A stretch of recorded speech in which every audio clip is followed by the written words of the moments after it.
Police आयुक्तालयातील विविध जागांसाठी शनिवारी दुपारपर्यंत 12,200 अर्ज प्राप्त झाले आहेत। नवी मुंबई पोलीस आयुक्तालयात भरती प्रक्रिया होत आहे। पोलीस आयुक्तातील विविध जागांसाठी शनिवारी दुपारपर्यंत 12,200 अर्ज प्राप्त झाले आहेत।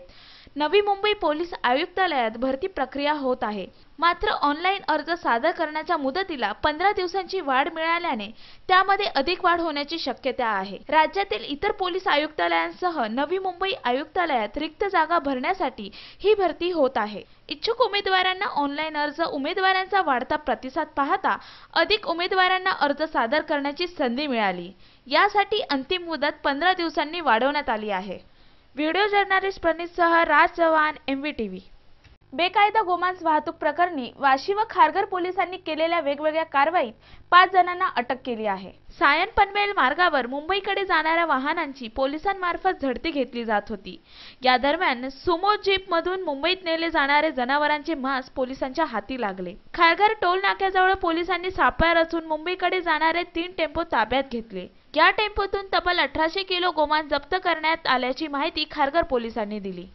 व्हिडिओ जर्नलिस्ट प्रणितसह राज चव्हाण, MVTV। नवी मुंबई पोलिसांतर्फे आयोजित दहशतवादी विरोधी सप्ताहात दुसऱ्या दिवशी शालेय विद्यार्थ्यांची रॅली काढण्यात आली। नवी मुंबई पोलिसांतर्फे आयोजित दहशतवादी विरोधी सप्ताह दुसऱ्या दिवशी शालेय विद्यार्थ्यांच्या रॅली काढून दहशतवादी विरोधी नारे देण्यात आले। हजारो संख्येने विद्यार्थ्यांची उपस्थिती पाहायला मिळाली। परिमंडळ 1 मधील शालेय विद्यार्थ्यांनी या दहशतवादी विरोधी सप्ताह रॅलीत सहभाग घेतला। तसेच नवी मुंबई पोलिसांनी रिक्षा चालकांच्या मदतीने रिक्षांवरती दहशतवादी विरोधी पोस्टर्स लावण्यात आले। नवी मुंबई महापालिकेद्वारा थुंकण्याविरोधी धोरण राबवणार असल्याचं स्पष्ट झालं आहे। नवी मुंबई महापालिकेद्वारा थुंकण्याविरोधी धोरण राबवणार असल्याचं स्पष्ट झालं आहे। नवी मुंबईत आता सार्वजनिक जागेवर थुंकण्यास सक्त कारवाई करण्यात येणार आहे। नागरी आरोग्य विभागाने सार्वजनिक ठिकाणी थुंकण्याने TB सारखे संसर्गजन्य आजार उद्भवण्याची शक्यता दर्शवली आहे। महापालिकेने नवी मुंबई एक स्वच्छ आणि निरोगी शहर सुनिश्चित करण्यास मदत होईल असे स्पष्ट होताना दिसतंय।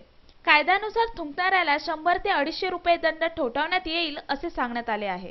आजच्या बातमीपत्रात इतकंच। पुन्हा भेटू। नमस्कार।